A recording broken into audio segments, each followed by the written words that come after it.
Bonjour tout le monde, aujourd'hui je vais parler de psychiatrie et de plus spécifiquement pourquoi je suis anti-psychiatrie. Donc cette vidéo elle va parler autant de mon expérience que de raisons spécifiques de pourquoi je suis anti-psychiatrie. Et à chaque fois que je vais expliquer un argument, je vais aussi donner du coup mon expérience et en quoi mon expérience reflète mon argument et comment j'en suis venue à penser ça. Donc tout d'abord je pense que je n'ai pas besoin de trop définir ce que c'est la psychiatrie. Je pense que vous savez à peu près tout ce que c'est parce qu'on a été plus ou moins tous confrontés à ça, que ce soit... Oh, le soleil arrive en même temps que ma vidéo. Que ce soit par nous, si on a rencontré des difficultés spécifiques sur notre santé mentale, ou avec des gens autour de nous. Là, je vais bien sûr parler de la psychiatrie moderne et de comment elle est pratiquée à l'heure actuelle. Donc, tout d'abord, je vais commencer par expliquer ce que c'est le DSM. Donc le DSM, c'est un livre, on va dire un recueil de maladies et de conditions psychiatriques. Donc c'est un peu la Bible qui permet de diagnostiquer telle ou telle condition, qui comprend du coup toutes les conditions qui sont répertoriées et aussi les symptômes, les signes et comment on le traite en fait. Donc c'est le livre de référence, on va dire. Le problème, si vous avez déjà vu ou lu une partie, vous le savez probablement, mais en fait c'est plutôt une liste comportementale qu'une liste physiologique. C'est-à-dire, je m'explique parce que c'est pas très clair, mais c'est-à-dire que c'est plutôt une liste de comportements et de signes plutôt qu'une liste de marqueurs. En fait, la psychiatrie, c'est une des seules sciences, j'ai du mal à l'appeler science justement pour ça, on va dire médecine, qui diagnostique à partir d'une constellation de symptômes plutôt que de marqueurs, par exemple de marqueurs sur une prise de sang ou de marqueurs génétiques, des choses qui sont objectives. Et du coup, ça laisse libre interprétation au psychiatre ou à n'importe quel professionnel de santé pour interpréter tel ou tel signe comme telle ou telle maladie. Alors que, en fait, il y a des signes qui se recoupent sous différentes maladies et ça rend les diagnostics très complexes. Surtout que dans certains cas, les diagnostics différentiels en fait, ne sont pas très bien faits ou sont faits à la va-vite ou sont faits selon ce que le psychiatre ou le professionnel de santé connaît. Donc ça rend forcément la chose biaisée. Alors que si on avait des marqueurs génétiques, ce qui commence à arriver quand même, par exemple, je sais que pour la schizophrénie, il commence à avoir certains marqueurs génétiques qui sont testés, etc. Mais ça reste quand même très spécifique à certaines conditions comme la schizophrénie et la plupart du temps, quand il y a eu d'autres diagnostics qui sont assez courants, comme le trouble borderline, comme la bipolarité, etc., il n'y a pas de marqueur spécifique. Du coup, ça laisse libre cours à beaucoup de choses. Et c'est pour ça qu'il y a des, on va dire des faux diagnostics, en tout cas des diagnostics qui ne sont pas corrects. Et plus tard, on s'aperçoit que ça, c'est pas vraiment ce qui correspond à la personne. Et là, je vais parler de mon cas. Du coup, moi, quand j'ai eu à peu près 15 ans, j'ai été diagnostiquée d'abord avec une schizophrénie et ensuite avec une bipolarité. Donc, pour ceux qui savent à peu près ce que c'est, vous savez très bien que ce n'est pas du tout la même chose. Et du coup, ça montre bien à quel point... Pourtant, mon psychiatre, je le considère toujours comme bon. D'ailleurs, il est mort, donc paix à lui quand même. Mais en fait, lui-même a essayé de s'appuyer sur des tests. J'avais passé un électroencéphalogramme, j'avais passé plusieurs tests neurologiques. Et même avec ça, en fait, il n'y avait rien qui ressortait. Et il m'a quand même diagnostiqué avec certaines choses. Donc je pense qu'il a fait avec les outils qu'il avait. Je ne lui en veux pas. Mais ça montre bien le souci d'un diagnostic, parce que c'est deux diagnostics qui sont quand même assez lourds. Et j'ai été diagnostiquée avec moins d'1 an d'écart au final. Donc déjà là, pour moi à ce moment-là, même si j'étais perdue et que je cherchais une solution, ça me paraissait un peu bizarre d'avoir été diagnostiquée avec deux choses aussi différentes. Mais en réalité, ce qui s'était passé, c'était que j'avais une dépression depuis déjà 3 ans qui traînait et qui s'était, on va dire, amplifiée avec l'adolescence, avec des problèmes personnels, etc. Et j'étais déjà allée voir un psychiatre pour ce problème de dépression parce que je l'avais déjà identifié. Et le psychiatre avait lui-même répondu, c'est l'adolescence. Je crois que c'est vraiment la pire réponse qu'on peut donner à un ado qui est littéralement déprimé et qui a des envies suicidaires. Mais ensuite, ça s'est amplifié et j'ai commencé à avoir des symptômes qui allaient de la paranoïa à des hallucinations, d'où le diagnostic de schizophrène en fait, à des cycles d'humeur. Donc c'est là toute la complexité, c'est-à-dire que c'est des choses qui peuvent se retrouver dans différentes catégories. Et je pense que c'est pour ça que j'ai été diagnostiquée avec plusieurs choses en fait. Tout ça en plus pour que plusieurs années après, au final, on s'aperçoive que j'ai été autiste et TDAH et que c'était ça qui avait faussé les résultats parce qu'il m'a diagnostiquée comme quelqu'un qui était neurotypique, on va dire, donc qui n'a même pas pris en compte ça parce que lui, il ne connaissait pas. En fait, il était assez vieux et dans son école de psychiatrie, je pense que ça n'existait pas trop encore toutes les connaissances autour des neuroatypies.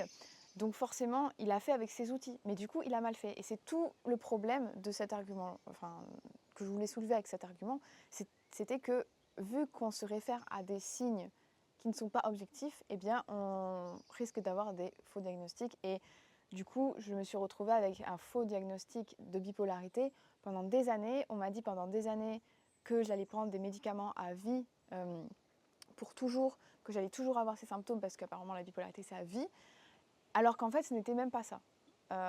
Et que ensuite les psychiatres qui m'ont diagnostiqué autisme et TDAH, ils m'ont bien confirmé que ça arrivait très souvent que des gens qui étaient en fait neuroatypiques avaient été diagnostiqués avec des mauvais diagnostics parce que ça a été vu sous le prisme d'un psychiatre qui n'avait pas les connaissances autour de ça. Donc voilà. Mais encore si ce n'était que ça, j'ai envie de dire. Mais c'est pas du tout le seul argument. Ensuite, évidemment, si vous suivez mon compte Instagram, vous savez que je ne suis pas vraiment pour les médicaments parce que j'en ai pris beaucoup du coup parce que j'avais été diagnostiquée ça. Je pense que j'ai dû en essayer une quinzaine parce que j'avais beaucoup d'effets secondaires. Et je ne suis clairement pas pour la surmédicalisation que entraîne la psychiatrie. Je parle évidemment de la psychiatrie moderne, mais actuellement, c'est plus on distribue des pilules à des gens plutôt que d'essayer de comprendre ce qui s'est passé. Moi, quand j'allais au psychiatre, et encore j'avais un bon psychiatre, comme je disais, on passait environ une demi-heure à parler de ma vie, donc ça c'était bien, et honnêtement il me fait réaliser pas mal de choses quand même, mais à côté c'était 15 minutes à parler des médicaments, des effets secondaires, de ce que je devais prendre, de comment on allait changer le traitement, etc. Donc déjà c'est bien, il en parlait, parce que je sais qu'il y a des psychiatres qui n'en parlent pas, mais au final ça montre bien qu'il y a vraiment une surmédicalisation de la chose en fait. Il y a aussi quelque chose qu'on remarque avec chaque sortie du DSM, parce que du coup il est édité régulièrement, mais en fait il y a de plus en plus de troubles qui sont ajoutés. Alors oui, on peut dire oui, mais c'est ce qu'on connaît de mieux en mieux.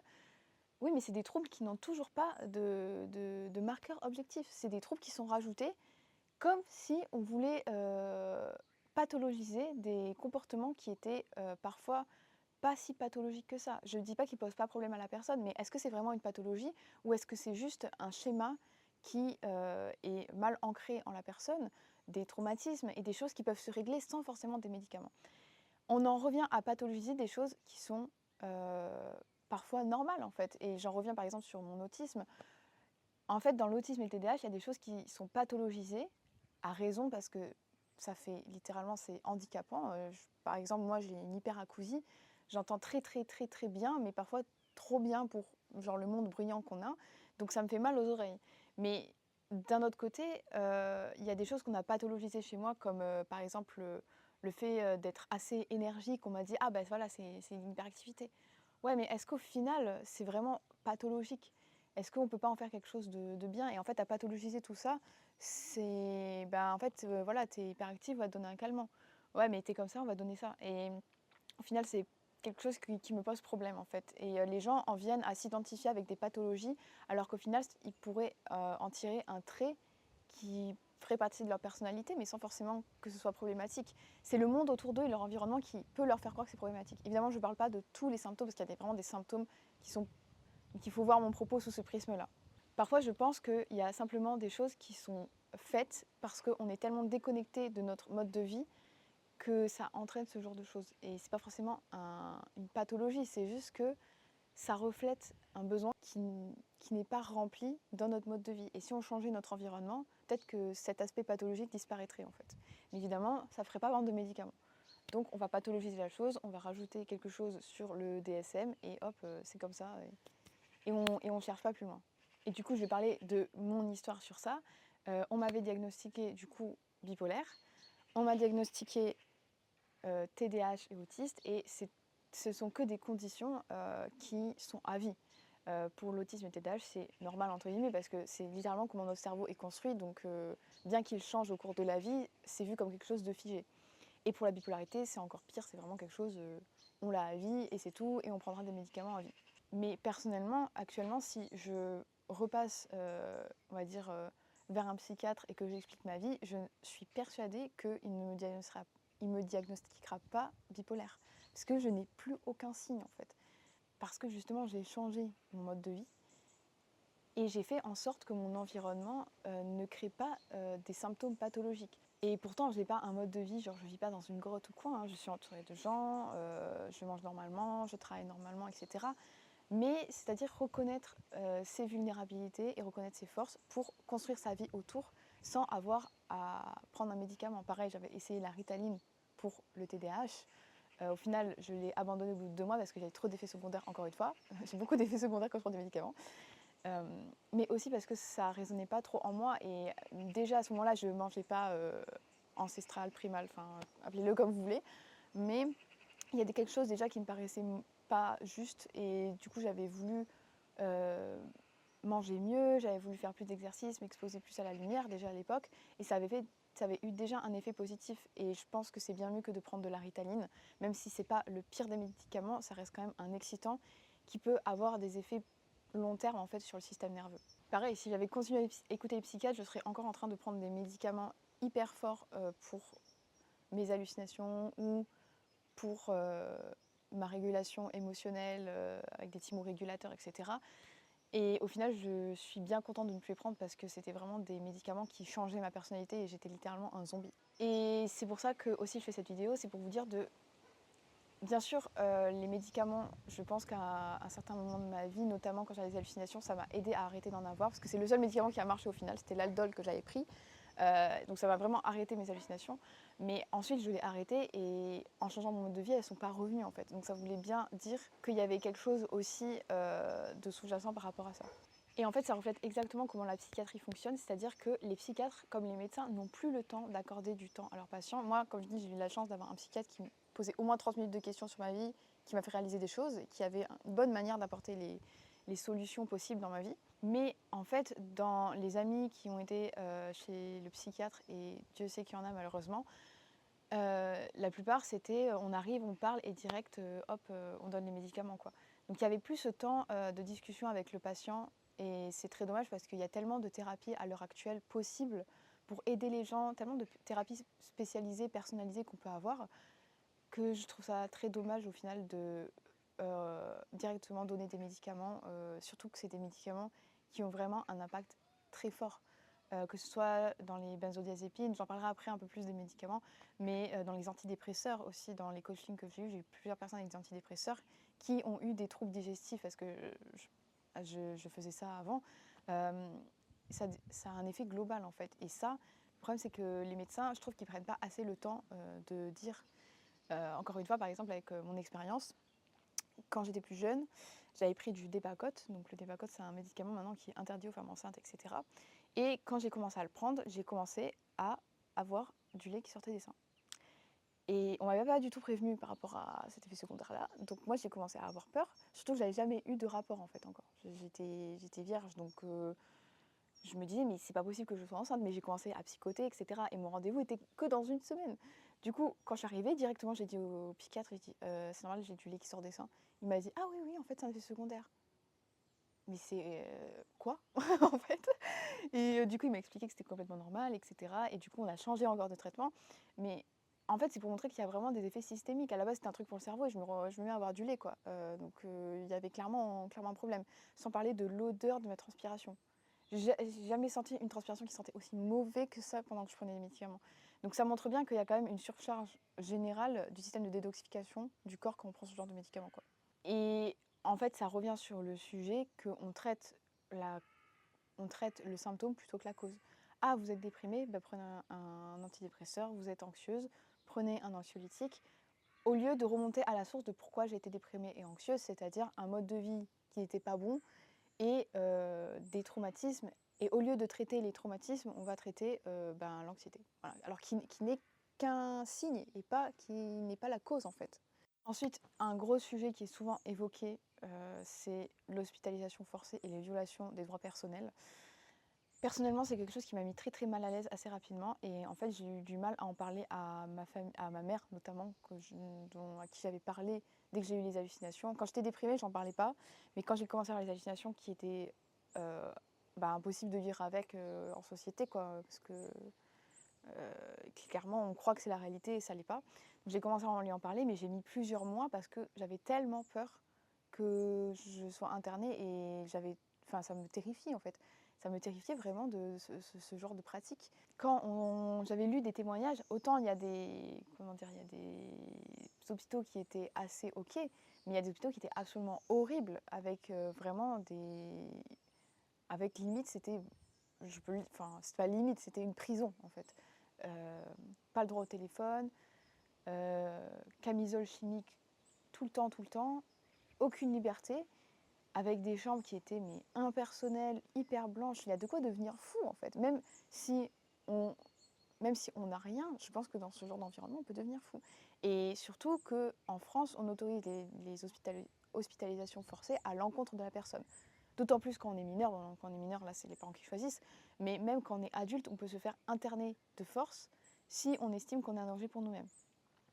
Et je trouve ça horrible. Alors oui, on peut poser la question, si la personne est un danger pour elle-même, qu'est-ce qu'on fait? Je pense qu'il y a quand même des hospitalisations qui sont abusives et surtout des conditions horribles de détention, si on veut dire ça comme ça. Je pense qu'on peut le dire ça comme ça. Et en fait, pour moi, il y a quelque chose de philosophique qui va plus loin là-dedans, c'est on écarte de la société les gens qui pourraient être vus comme problématiques, comme fous, comme on écarte les SDF des villes avec des dispositifs anti-SDF. En fait, je pense que ces gens-là qui deviennent fous, ils poseraient un peu trop de questions sur notre société. Moi-même, quand j'ai été diagnostiquée comme ça, au final, pourquoi j'ai été comme ça? Parce que j'étais déconnectée de mon mode de vie et je pense qu'il y a beaucoup de gens qui peuvent renouer avec leur santé mentale tout simplement en se reconnectant avec la nature, etc.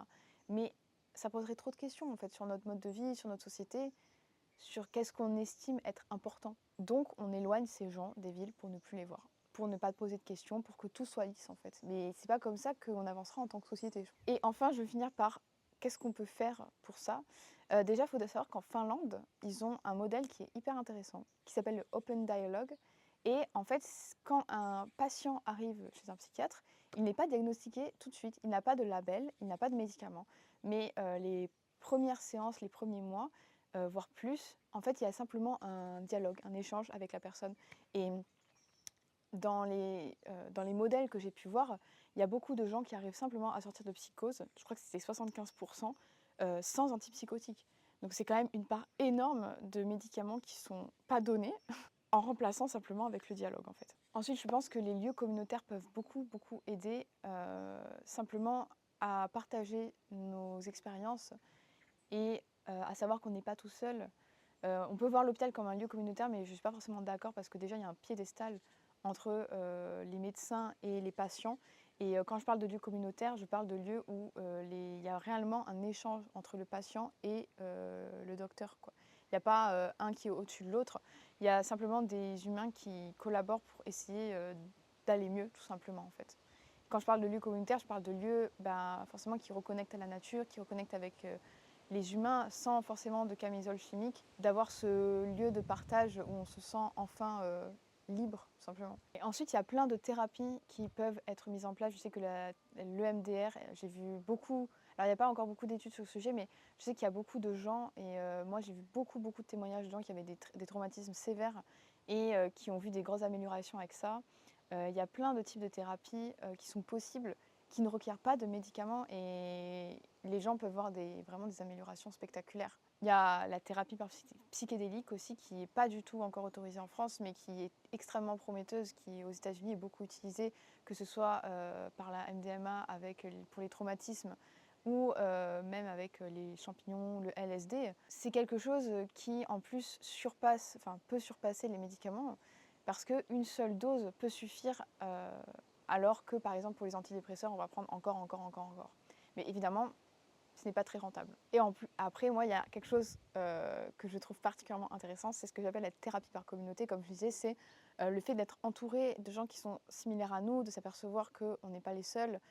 Et tout simplement d'avoir ce lien, je pense qu'il y a tellement de gens qui iraient mieux en ayant que ce soit le lien avec les autres ou le lien avec la nature pour se reconnecter tout simplement avec le lien avec eux-mêmes en fait. Donc voilà, je trouve que la psychiatrie à l'heure actuelle, c'est vraiment quelque chose qui endommage beaucoup, beaucoup de gens, surtout que c'est des gens qui sont déjà endommagés en fait.